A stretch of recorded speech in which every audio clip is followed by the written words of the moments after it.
Hello everyone. सो मैं start कर रहा हूँ एक वीडियो लेक्चर सीरीज जिसमें मैं MIT OCW के इस कोर्स की इलेक्ट्रोमैग्नेटिज्म सेकंड की को एक्सप्लेन करूँगा। Okay, so let's start it. So actually ये कोर्स नंबर है MIT OCW वेबसाइट पर, कोर्स नंबर आपका 8.07 एंड कोर्स नेम है इलेक्ट्रोमैग्नेटिज्म सेकंड। सो यहाँ पर लेक्चर नोट्स अवेलेबल है जिसको मैं हिंदी में एक्सप्लेन करूँगा, बाइलिंगुअल, जो हिंदी और इंग्लिश का कॉम्बिनेशन है।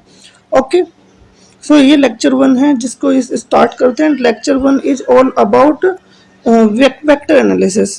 ओके, तो यहाँ पे सिर्फ वेक्टर अलजेब्रा का रिव्यू किया गया है, तो हम यहाँ पे वेक्टर अलजेब्रा को रिवाइज करेंगे।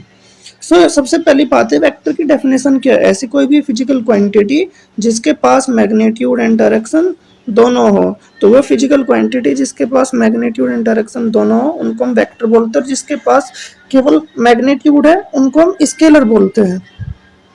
वेक्टर के एग्जांपल है डिस्प्लेसमेंट हुआ, वेलोसिटी हुआ, एक्सेलरेशन हुआ, फोर्स हुआ, मोमेंटम हुआ, इलेक्ट्रिक एंड मैग्नेटिक फील्ड हुआ। ये सब एग्जांपल है वेक्टर के। सपोज करिए कि आपके पास ये एक बॉक्स है और आप इसके ऊपर एक फोर्स ऐसे लगा रहे हो। सपोज करिए 3 न्यूटन की फोर्स लगाई है एंड इस तरफ से आप इसके ऊपर एक फोर्स लगा रहे हो 4 न्यूटन की। तो जो इन दोनों फोर्स का सम होगा, it will not be 7 Newton, it will be 5 Newton. So 3 plus 4, how can it become 5? Okay, so because ये जो फोर्स है ये एक वेक्टर क्वांटिटी और यहाँ पर डायरेक्शन बदलने से इनका सम जो होता है वो इम्पैक्ट होता है, तो इसलिए इसके जोड़ घटा के नियम भी, इसके रूल्स भी अलग हो गए। ये स्केलर की तरह नहीं जोड़े जाएंगे। So they will have separate rules. Therefore जिन क्वांटिटीज के पास मैग्नीट्यूड और डायरेक्शन दोनों होती है उनको हम अलग तरीके से डील करें, क्योंकि वो आपके जोड़ने के जो आपका कन्वेंशनल तरीका है उसको फॉलो नहीं करते। ये 3 और 4 वेक्टर जो एक दूसरे के परपेंडिकुलर है, इनका सम 5 कैसा आया, we will need to understand it. Okay, और जो वेक्टर है उसको हम रिप्रेजेंट करते हैं एक एरो से। Okay, this arrow will represent a vector. इसकी कोई भी पोजीशन नहीं होती, मतलब इसका कोई इनिशियल या फाइनल पॉइंट फिक्स नहीं होता। अगर इनिशियल पॉइंट फिक्स और ओरिजिन पे तो उसको हम पोजीशन वेक्टर बोलते हैं। तो ये वाला वेक्टर और ये वाला वेक्टर दोनों वेक्टर सेम हो गए। ओके, तो हम किसी भी एक वेक्टर को उसके एक एरो से रिप्रेजेंट कर रहे हैं।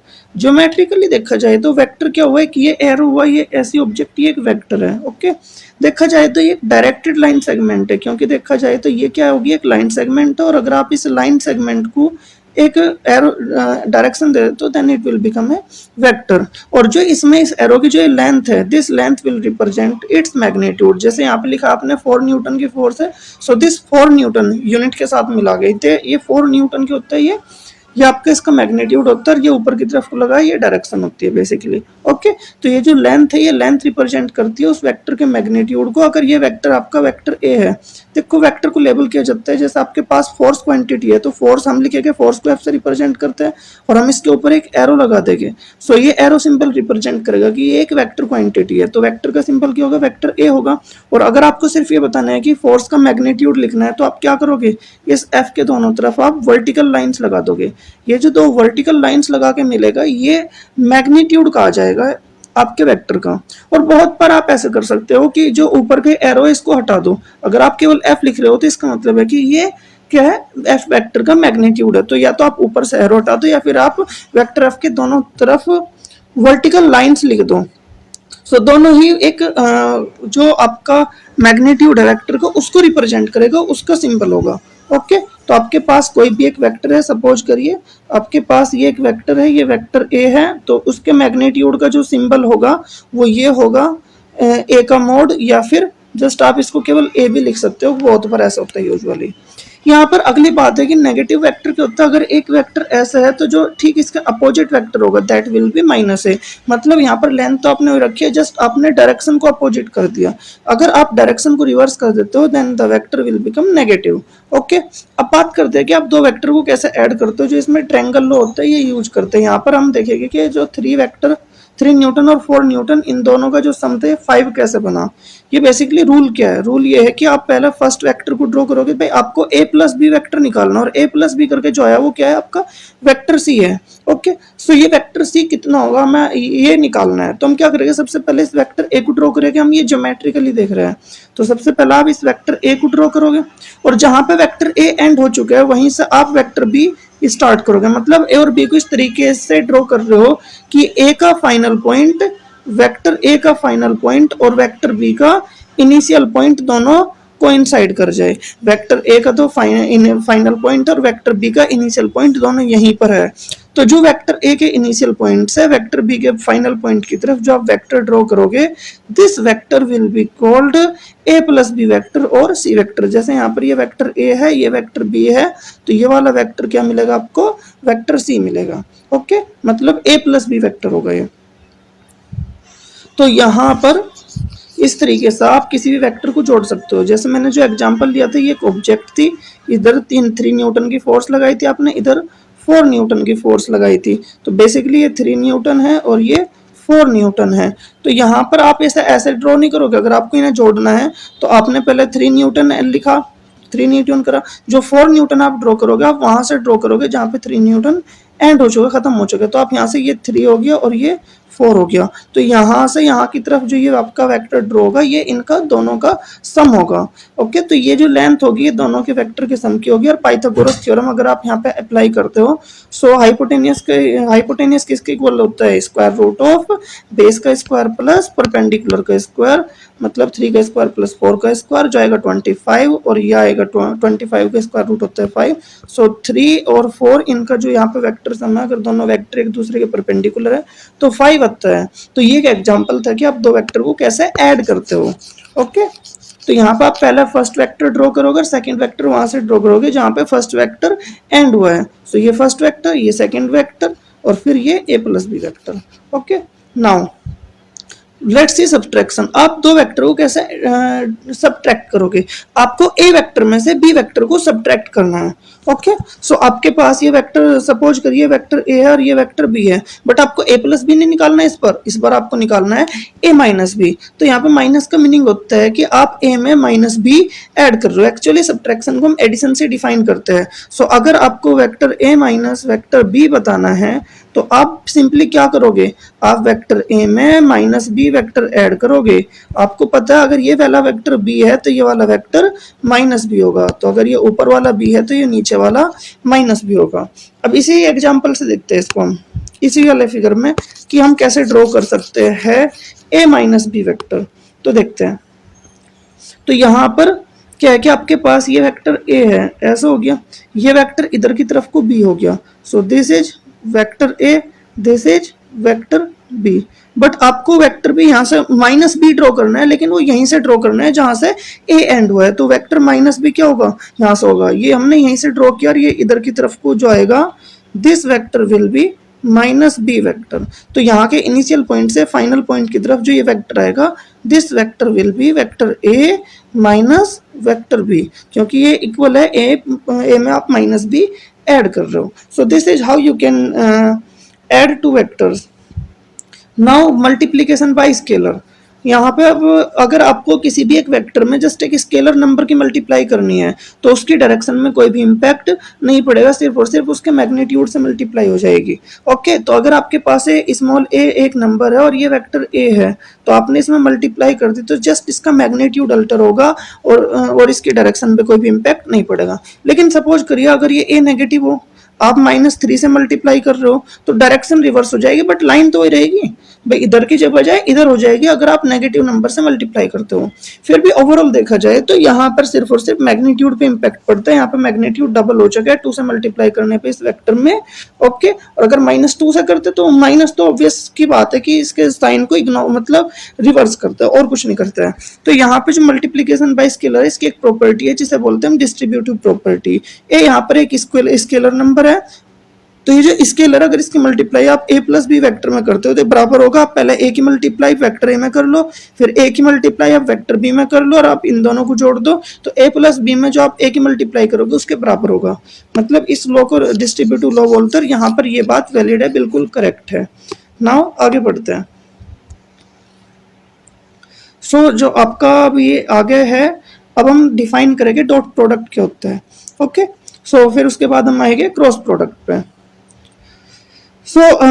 एक्चुअली क्या होता है, आप यहाँ पर एक इम्पोर्टेंट बात यह है कि आप यहाँ पर दो वेक्टर को कभी भी डिवाइड नहीं कर सकते हो। मतलब vector A upon vector B जो होता है वो नॉट डिफाइंड होता है, यहाँ पर इसकी कोई भी सेंस नहीं बनती। ओके, आप दो वेक्टर को कभी भी डिवाइड नहीं कर सकते। और एक्चुअली इसकी कीमत कौन चुकाता है? इसकी कीमत फिर मल्टीप्लीकेशन चुकाता है, जिसमें हम तीन तरह के मल्टीप्लीकेशन को डिफाइन कर लेते हैं। एक तो आपने पढ़ लिया मल्टीप्लीकेशन बाय स्केलर, एक आएगा आपका डॉट प्रोडक्ट और एक आएगा इसके बाद क्रॉस प्रोडक्ट। देखो, आपने हाई स्कूल मैथमेटिक्स में देखा होगा कि यहाँ पर अगर आप a इंटू बी लिखते हो, a डॉट बी लिखते हो या फिर a इंटू बी लिखते हो, दोनों का मीनिंग सेम होता था अगर दोनों नंबर्स है। लेकिन अगर आप डॉट लगा रहे हो दो वेक्टर के बीच में या फिर क्रॉस लगा रहे हो दो वेक्टर के बीच में, तो इन दोनों के मीनिंग बिल्कुल डिफरेंट हो गए। तो समझते हैं पहले अगर डॉट लगाएंगे तो उसका मीनिंग क्या होगा, फिर उसके बाद हम समझेंगे कि क्रॉस लगाएंगे तो मीनिंग क्या होगा। तो सपोज करिए आपके पास दो वेक्टर है, ये आपके पास वेक्टर ए है, ये आपके पास वेक्टर बी है और इनके बीच का एंगल ये थीटा है। ओके, तो यहाँ पर आपके पास दो वेक्टर है, ए का मैग्नीट्यूड मॉड ए होगा, बी का मैग्नीट्यूड मॉड बी होगा और इनके बीच का एंगल ये थीटा हमने डिफाइन किया है। तो जो ए डॉट बी है, बाय डेफिनेशन हम कैसे डिफाइन करते हैं, ए डॉट बी क्या होता है, वेक्टर ए का मैग्नीट्यूड इंटू वेक्टर बी का मैग्नीट्यूड, इनके मैग्नीट्यूड्स के मल्टीप्लाई कर देंगे, बट साथ में हमें cos थीटा से मल्टीप्लाई करेंगे। ठीक है, अब आप कहोगे जब हम यहाँ पर डॉट डिफाइन कर रहे हैं तो हम यहाँ पे cos थीटा क्यों रख रहे हैं, sin थीटा भी रख सकते थे या फिर और भी रख सकते थे। तो उसका रीजन आएगा, उसका रीजन पे अभी हम डिस्कस करेंगे, बट पहले देखते हैं इसकी कुछ प्रॉपर्टीज डॉट प्रोडक्ट की। भाई जब हम किसी भी चीज को डिफाइन कर रहे हैं तो बेसिकली हमें उससे कुछ ना कुछ प्रॉपर्टीज की एक्सपेक्टेशन होती है। यहाँ पर हमारी एक्सपेक्टेशन है कुछ प्रॉपर्टीज की, जब हम इनको फिजिकली मतलब रियलाइज करते हैं, जब हमें इनकी नीड होती है। यहाँ पर एक काम की बात हो रहा है, ए डॉट बी करके जो आंसर आएगा that will be a scalar number, क्योंकि यहाँ पर हम जब डॉट प्रोडक्ट डिफाइन कर रहे हैं तो इसलिए हम इसको स्केलर मल्टीप्लीकेशन भी बोल सकते हैं। हम इस तरीके से मल्टीप्लाई करना चाह रहे हैं कि आपने दो वेक्टर लिया और उनको आपस में मल्टीप्लाई किया और मल्टीप्लाई करके एक स्केलर नंबर मिला, उसकी कोई डायरेक्शन नहीं होनी चाहिए। ओके, तो that's why it is also a dot product, है ना। और क्रॉस में क्या होता है, आंसर वेक्टर मिलता है, तो डॉट में ए डॉट भी करके जो आएगा वो एक स्केलर नंबर होगा। ओके, तो यहाँ पर हमें क्या होता है, इसमें कुछ प्रॉपर्टी चाहिए होती है जो हमें स्केलर मिला इस स्केलर के रिगार्डिंग। ओके, जो ए डॉट बी करके जो आंसर आया उसके रिगार्डिंग हमें कुछ प्रॉपर्टी चाहिए होती है। पहली प्रॉपर्टी है रोटेशनल इनवेरिएंस। आप समझते हैं रोटेशनल इनवेरिएंस का मतलब क्या है। जैसे आपके पास ये दो वेक्टर है, ये वेक्टर ए है और ये वेक्टर बी है, लेकिन अब आप क्या कर रहे हो, अब आप एक काम कर रहे हो कि यहाँ पर आप इसको रोटेट कर रहे हो। मतलब आपने क्या करा कि जो वेक्टर ए है उसको तो इधर बना दिया, ये वेक्टर बी वेक्टर ए को तो वेट ज्यादा लेंदी हो गई, जो वेक्टर ए है उसको तो आपने इधर की तरफ को बना दिया और जो वेक्टर बी है उसने आपको इधर की तरफ को बना दिया, और इन दोनों के बीच का एंगल अभी भी कितना है, थीटा है। इन दोनों के बीच का एंगल नहीं बदला, बट आपने दोनों वेक्टर्स को रोटेट कर दिया। This is vector A, this is vector B. आपने क्या करा कि दोनों वेक्टर्स को रोटेट तो कर दिया, बट इनके बीच में जो एंगल है उसमें चेंज नहीं हुआ। तो आप ये चाहते हो कि ये जो ए डॉट बी करके जो है ये रोटेशनल इनवेरिएंस हो। रोटेशनल इनवेरिएंस का मतलब ये है कि अगर आप इन दोनों वेक्टर को एक साथ रोटेट करते हो तो इनकी वैल्यू में कोई भी चेंज नहीं आना चाहिए, बट दोनों वेक्टर करने रोटेट सेम अमाउंट से एक साथ। ओके, और एक ही डायरेक्शन में। आप दोनों को आपने नीचे की तरफ को रोटेट कर दिया, फिर आप दोनों को ऊपर की तरफ को रोटेट कर दो। इस तरीके से ना दोनों को रोटेट किया कि इनके बीच का एंगल ना बदले, तो आंसर क्या आता है, इनका सेम आता है। ए डॉट बी की वैल्यू में कोई भी चेंज नहीं होगा। आप देखोगे तो इसमें कोई भी चेंज नहीं हो रहा है। इस प्रॉपर्टी को बोलते हैं rotational invariance. Okay, and next property जो आपका ए डॉट बी है और जो बी डॉट ए है वो आपस में बराबर होगा। ये प्रॉपर्टी होती है आपकी कम्यूटेटिव प्रॉपर्टी। आप ए और बी का डॉट निकाल लो, चाहे बी और ए का निकाल लो, क्योंकि आंसर एक स्केलर आना है तो यहाँ पे कोई भी इंपैक्ट नहीं पड़ता। एंड नेक्स्ट प्रॉपर्टी है डिस्ट्रीब्यूटिव प्रॉपर्टी, जो एक इंपॉर्टेंट प्रॉपर्टी है। अगर आप A dot B plus C निकाल रहे हो या फिर A dot B plus A dot C निकाल रहे हो, दोनों की वैल्यू सेम होनी चाहिए। एंड उसके बाद है स्केलर मल्टीप्लीकेशन, चाहे आप ए की मल्टीप्लाई स्मॉल ए इंटू ए का बी के साथ डॉट प्रोडक्ट करो या फिर आप स्मॉल ए की मल्टीप्लाई ए डॉट बी के साथ करो, दोनों की वैल्यू सेम आनी चाहिए। अब बात करते हैं कि वाई दिस cos थीटा, हमने यहाँ पे cos क्यों रखा, हम यहाँ पे साइन क्यों नहीं रखा है। तो ऐसा करा इन्होंने, ऑथर ने, जो यहाँ पे एलन गुथ है जो इसके प्रोफेसर है, उन्होंने क्या करा कि प्रोनाउंसिएशन प्रोफेसर के नाम की कुछ और भी हो सकती है, गुथ प्रोडक्ट को डिफाइन किया। Okay, so A dot B जो है वो गुथ प्रोडक्ट को डिफाइन किया। ओके, और इन्होंने इसमें साइन थीटा लगा दिया। चलो भाई आंसर एक स्केलर आएगा, बट ए डॉट बी जो करके आएगा, अगर हम साइन थीटा मान ले तो हमारे पास क्या दिक्कत आएगी? दिक्कत यह आएगी कि जो आपके डिस्ट्रीब्यूटिव लॉ है ये उसको फॉलो नहीं करेगा, एलन गुथ प्रोडक्ट। ओके, सो ये गुथ प्रोडक्ट इसको क्या करेगा? इसको मतलब सेटिस्फाई नहीं करेगा। अगर जो आपने गुड प्रोडक्ट डिफाइन किया, ये रोटेशनल इनवेरिएंस तो है, ये रोटेशनल इनवेरिएंस तो रहेगा, बट इसके लिए जो डिस्ट्रीब्यूटिव लॉ है वो वैलिड नहीं रहेगा, और हमें डिस्ट्रीब्यूटिव लॉ को वैलिड बनाए रखने के लिए cos थीटा ही लाना है।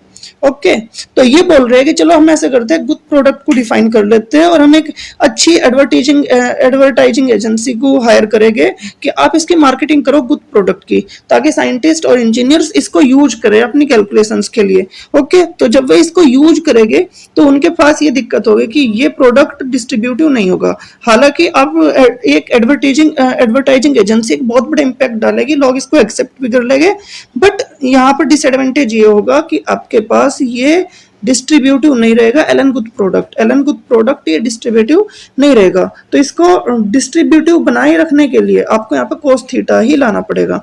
इनफैक्ट आप प्रूफ भी कर सकते हो ये बात कि अगर आप ए डॉट भी डिफाइन कर रहे हो और ए डॉट भी क्या रहना चाहिए? डिस्ट्रीब्यूटिव रहना चाहिए, तो डिस्ट्रीब्यूटिव बनाए रखने के लिए यहाँ पे cos थीटा ही होना चाहिए, मतलब ए डॉट भी हमेशा प्रोपोर्शनल होगा magnitude of A magnitude of B cos theta. Okay, now next अब डिफाइन करते हैं हम क्रॉस प्रोडक्ट को। तो यहाँ पर वहां पर तो डॉट था, डॉट करके जो आंसर आता था वो क्या था? एक स्केलर नंबर था, लेकिन यहाँ पर हमने क्या करा? दो वेक्टर के बीच में क्रॉस रखा और यहाँ पर इसका एक बिल्कुल प्रेसाइज मीनिंग होगा, बिल्कुल डिफरेंट मीनिंग होगा। अब वो मीनिंग क्या है? वो मीनिंग है यहाँ पर ये जो आंसर करके आएगा वो एक वेक्टर होगा।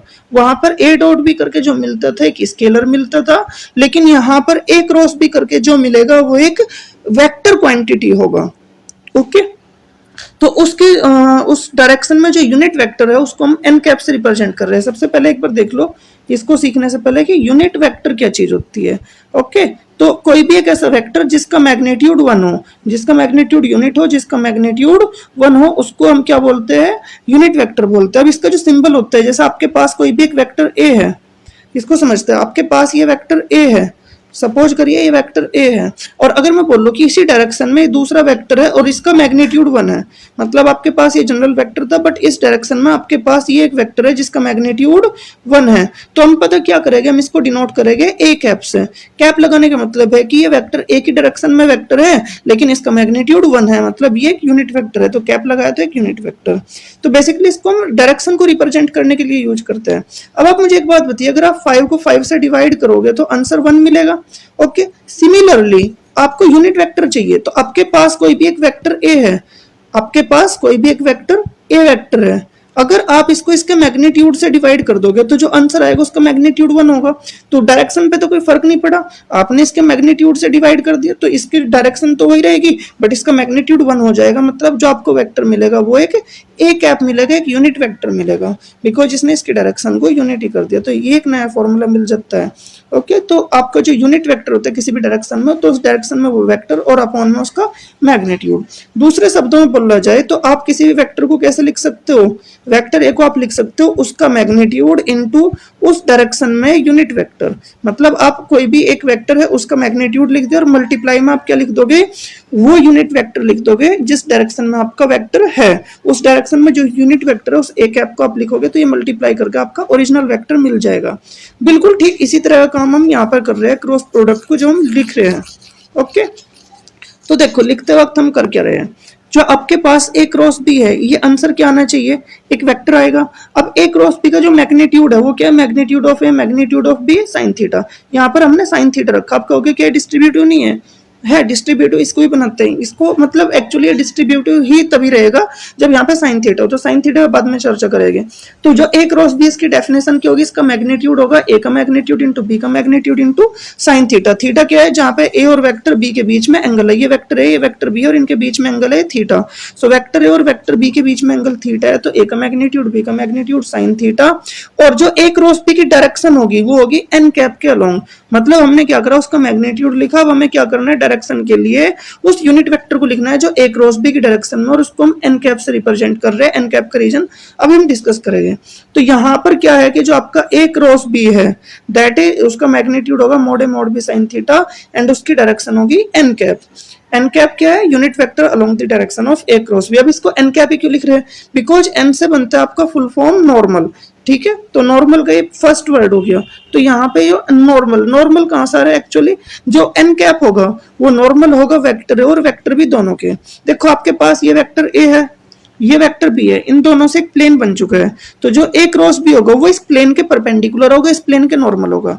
जब भी आप कोई भी एक लाइन खींचते हो वो लाइन जो एक सरफेस के परपेंडिकुलर है तो उस लाइन को हम नॉर्मल बोलते हैं। तो जो लाइन किसी एक सरफेस के परपेंडिकुलर होती है वो लाइन नॉर्मल कही जाती है। तो इसलिए यहाँ पर जो एन ए क्रॉस बी की डायरेक्शन होगी वो वेक्टर ए के भी परपेंडिकुलर होगी, वेक्टर बी के भी परपेंडिकुलर होगी। मतलब इन दोनों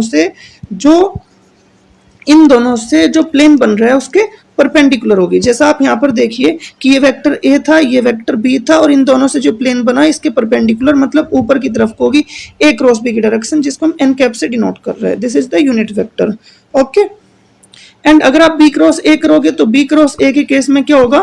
वो डायरेक्शन बी क्रॉस ए के नीचे को मिलेगी, ए क्रॉस बी के ऊपर को और बी क्रॉस ए की नीचे की तरफ को डायरेक्शन मिलेगी, ओके। तो यहाँ पे कैसे डिसाइड करोगे कि ए क्रॉस बी के ऊपर को या फिर बी क्रॉस ए की नीचे को है? तो वो डिसाइड किया जाता है राइट हैंड कर्ल रूल से। देखो कैसे डिसाइड करोगे? आप अपना राइट हैंड लोगे, उससे आप फर्स्ट वेक्टर ए को होल्ड करोगे और उसे होल्ड करने के बाद अपने फिंगर्स को दूसरे वेक्टर की तरफ आप रोटेट करोगे, कर्ल करोगे।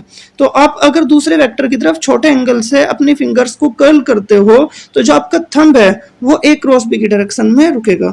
या फिर आप पहले वेक्टर से दूसरे वेक्टर की तरफ एक स्क्रू को टाइट करिए, तो जो स्क्रू को टाइट करेंगे तो जिस डायरेक्शन में स्क्रू जाएगा वो डायरेक्शन क्या होगी? जिस डायरेक्शन में स्क्रू कसा जाएगा वो डायरेक्शन ए क्रॉस बी की डायरेक्शन होगी,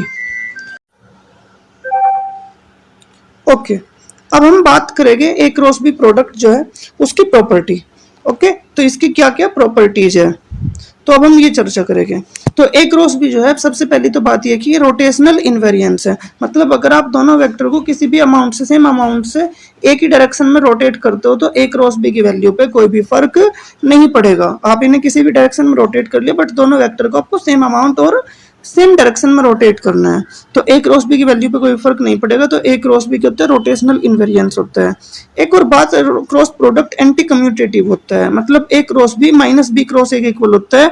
यहाँ पर मैग्नीट्यूड तो दोनों का सेम है बट क्या होता है कि डायरेक्शन रिवर्स होती है, दोनों की डायरेक्शन बदल जाती है, ओके। और ये डिस्ट्रीब्यूटिव भी है। डिस्ट्रीब्यूटिव का मतलब है A cross B plus C बराबर होगा A cross B plus A cross C. और स्केलर मल्टीप्लीकेशन में भी आप इस a into capital A vector cross B को हम a into A cross B भी लिख सकते हैं, vector A cross vector B.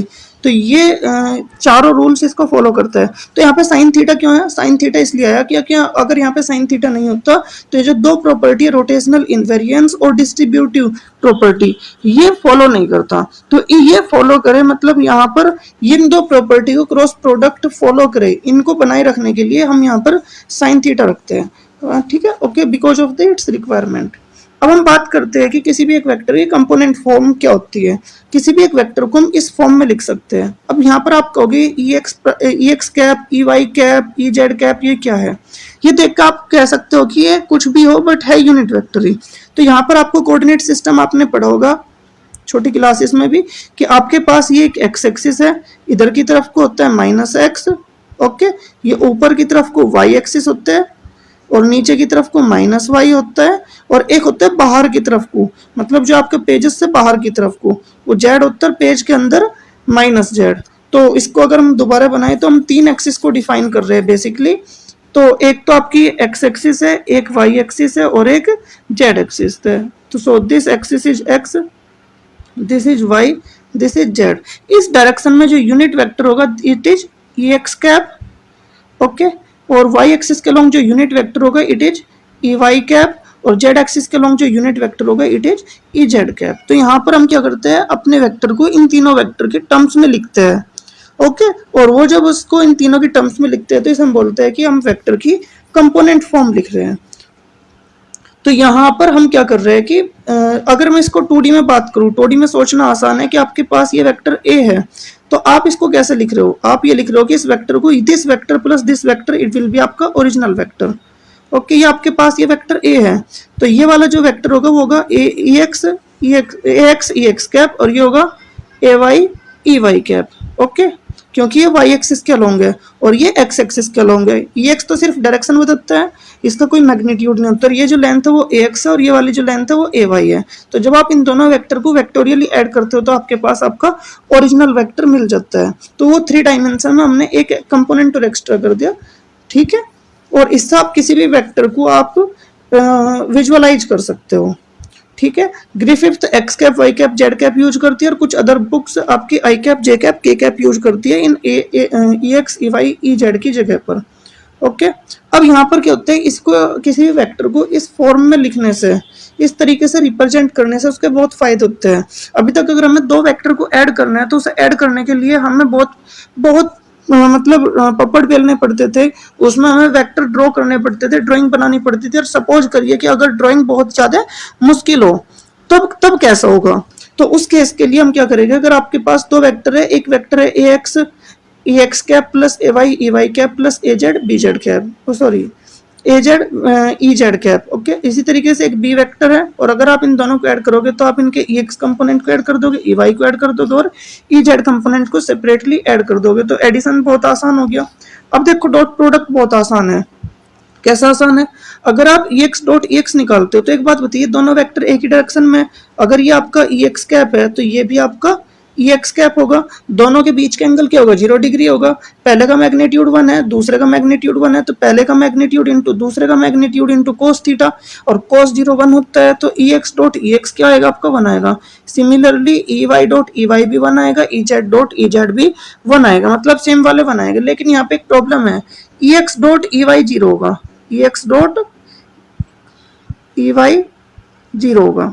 मतलब अगर दोनों एक दूसरे के परपेंडिकुलर है तो डॉट 0 आएगा, और अगर दोनों सेम डायरेक्शन में है तो इनका डॉट 1 आएगा। तो जब हम इन दोनों की मल्टीप्लाई करते हैं प्रॉपरली तो हमें मिलता है कि आप x वाले की मल्टीप्लाई x वाले में कर दो, y वाले की मल्टीप्लाई y वाले में कर दो, z वाले की मल्टीप्लाई z वाले में कर दो, और फिर इन तीनों को जोड़ दो, ठीक है ना। लेकिन फिर आप उसमें आ जाते हैं कि यहाँ पे cos थीटा क्यों, ताकि रोटेशनल इनवेरिएंस बना रहे, ठीक है ना। क्योंकि अगर ए डॉट भी क्या होगा, ए का मैग्नीट्यूड बी का मैग्नीट्यूड cos थीटा होगा। अब यहाँ पर E X dot E X, E Y dot E Y, E Z dot E Z, इसकी वैल्यू कांस्टेंट आएगी, मतलब 1 आएगी। 1 क्यों आएगी, ताकि रोटेशनल इनवेरिएंस बना रहे, ठीक है ना। और E X dot E Y की वैल्यू क्या होनी चाहिए, E X dot minus E Y दोनों के इक्वल होने चाहिए।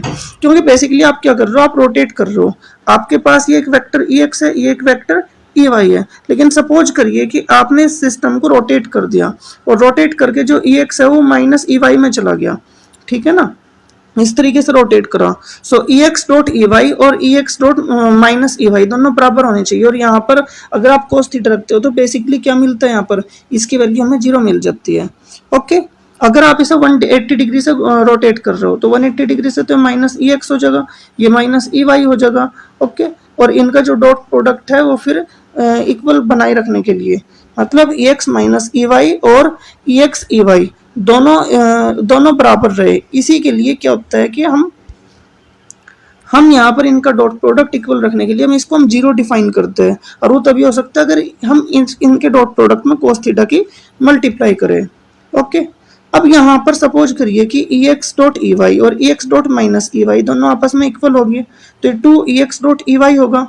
तो डिस्ट्रीब्यूटिव लॉ को डिफाइन करने में क्या दिक्कत होगी, जब आप E X dot E Y plus E X dot minus E Y करेंगे तो यहाँ से आप ई एक्स कॉमन ले लीजिए, तो E Y plus into minus E Y, और ये चीज क्या होती है आपकी 0 होती है, तो ई एक्स डॉट 0 मतलब नल वेक्टर ये 0 आएगा आंसर। तो यहाँ पे एक्स डॉट ई वाई 0 आएगा, ये इसका एक सिंपलर सा प्रूफ भी हो सकता है, ठीक है। इसीलिए हम देख सकते हैं, डिफाइन कर सकते हैं कि अगर आपके पास ये वेक्टर ए है, ये वेक्टर बी है, ओके, और हम ये बोल रहे हैं कि रोटेशनल इनवेरिएंस, उस रोटेशनल इनवेरिएंस को लेकर भी हम प्रूफ कर सकते हैं कि जो ए डॉट बी है वो कांस्टेंट टाइम्स इसके इक्वल होगा, और वो यहाँ पर लकीली कांस्टेंट को हम 1 के इक्विवेलेंट मानते हैं। तो मोड ए मोड भी cos थीटा और ये क्वांटिटी दोनों एक दूसरे के इक्विवेलेंट है, बिकॉज यहाँ पर हम डिस्ट्रीब्यूटिव लॉ को मेंटेन रखना चाहते हैं। Okay, so this happens because of the distributive law। अब इसकी एक ज्योमेट्रिकल रिप्रेजेंटेशन भी है। ओके, तो यहाँ पर ज्योमेट्रिकल रिप्रेजेंटेशन क्या है कि आपके पास ये वेक्टर ए है, सपोज करिए this is a vector A and this is a vector B. Okay, और आप यहाँ पर ये एंगल थीटा है, तो आप यहाँ पे एक ये ऑब्जेक्ट मानिए और आप यहाँ से एक लाइट डालिए। तो जब आप एक लाइट डालोगे तो यहाँ से लाइट डालने पर ये जो मिलेगा, ये जो डिस्टेंस होगी, this distance will be called projection of B vector on A vector. So this distance will be called projection of B vector along A vector. तो बेसिकली इसकी वैल्यू होती है मॉड बी कोस थीटा। तो यहाँ पर आप vector A की multiply किस में कर रहे हो, मॉड बी कोस थीटा, मतलब इस प्रोजेक्शन में कर रहे हो। तो इस वेक्टर ए की मल्टीप्लाई अगर आप दूसरे वेक्टर की प्रोजेक्शन जो पहले वेक्टर के अलोंग है उसमें कर रहे हैं तो आपको ए डॉट भी मिलेगा। ओके, सो अब आगे बढ़ते हैं हम। एंड नाउ अब देखते हैं क्रॉस प्रोडक्ट आप कैसे निकालोगे। तो यहाँ पे क्रॉस प्रोडक्ट निकालते वक्त जो आपके पास ई एक्स क्रॉस ई एक्स है, ई वाई जो क्रॉस ई वाई और ई जेड क्रॉस ई जेड है, इनकी वैल्यू आपकी कितनी आएगी, 0 आएगी। क्यों आएगी, क्योंकि इनके बीच में ई एक्स ए क्रॉस बी होता है mod A mod B sine theta, और ई एक्स और ई एक्स के बीच में एंगल क्या है, 0 डिग्री है। और ये क्या होगा, ई एक्स का मॉड इंटू ई एक्स का मॉड इंटू साइन 0, क्योंकि इनके बीच का एंगल 0 है और साइन 0 की वैल्यू होती है 0। सो इनकी वैल्यू होगी 0। लेकिन अगर आप देखते हो E X cross E Y तो ये आएगा ई जेड, मतलब ये साइक्लिक परम्यूटेशन फॉलो करेगा। आप अगर सीधी एबीसीडी कर रहे हो तो रिजल्ट भी सीधी एबीसीडी के अकॉर्डिंग होगा। यहाँ पे आपने ये उल्टा कर दिया ऑर्डर, वाई के बाद जेड आता है, सॉरी यहाँ पे एक्स है, यहाँ पे मिस्टेक है, यहाँ पे हो गई ई एक्स। सो ई वाई क्रॉस ई एक्स अगर आप लिख रहे हो तो एक्स के बाद वाई आता है, तो आपने उल्टा लिख रहा था इसलिए यहाँ पे माइनस ई जेड हो जाएगा। ठीक है, E X cross E Y E Z है, बट रिवर्स करने पे E Y cross E X करने पर क्या होगा, माइनस ई जेड आएगा। ठीक है, तो अगर आपको देखना है तो आपके पास ये एक्स एक्सिस है, ई एक्स है, ये ई वाई है और ये ई जेड है। तो जब आप ई एक्स को पकड़ते हो, होल्ड करते हो और ई वाई की तरफ कर्ल करते हो फिंगर को, तो यहाँ पर आपको क्या मिलेगा कि जो आपका थंब है वो इस ई जेड के अलोंग रहेगा। ठीक है, और अगर हम इस प्रोडक्ट को निकालते हैं इन दो आइडेंटिटी को मानकर, तो हमें ए क्रॉस बी की वैल्यू ये मिलती है। और इस ए क्रॉस बी को सॉल्व करना आसान है, ये यहाँ से देखने पे आपको लग रहा होगा कि याद करना मुश्किल है, तो आप यहाँ पर इस ए क्रॉस बी को इस डिटर्मिनेंट की फॉर्म में रख सकते हो, जिसमें आप फर्स्ट रो में तो आप रख रहे हो E X E Y E Z जो आपके यूनिट वेक्टर्स है, दूसरी रो में आप रख रहे हो पहले वेक्टर के कंपोनेंट और तीसरी रो में आप रख रहे हो दूसरे वेक्टर के कंपोनेंट। ठीक है, और तो जब आप यहाँ पे ऐसा कर रहे हो तो आप यहाँ पे क्या करोगे, सबसे पहले तो आप एक्स को होल्ड करोगे, इसकी रो और कॉलम को छिपा लोगे। ठीक है, सॉल्व करने का तरीका बता रहा हूँ। तो यहाँ पर आप ए वाई की मल्टीप्लाई बी जेड में करोगे, जैसा आपने यहाँ पे किया ए वाई, एक सेकेंड, ये ई एक्स कैप है। ठीक है, वो सॉरी इन्होंने जेड लिखा है, ये रहा ई एक्स कैप, ये रहा। पहले हम ई एक्स कैप को आपने क्या करा, होल्ड करा। ठीक है, और यहाँ पे आपने ये रो और कॉलम छिपा लिया। अब ए वाई की मल्टीप्लाई बी जेड में करेंगे और फिर माइनस लगा के बी वाई की मल्टीप्लाई ए जेड में करेंगे, तो ए वाई बी जेड माइनस ए जेड बी वाई। ओके, तो ये मिल गया। उसके बाद आप क्या करोगे, उसके बाद आप करोगे ई वाई को होल्ड करोगे, ई वाई की रो और कॉलम छिपा लोगे, ई वाई को होल्ड करा तो इस एक्स की मल्टीप्लाई बी जेड में करोगे, जैसे यहाँ पर है एक्स एक्स की मल्टीप्लाई बी जेड में करोगे, फिर माइनस बी एक्स की मल्टीप्लाई ए जेड में करोगे।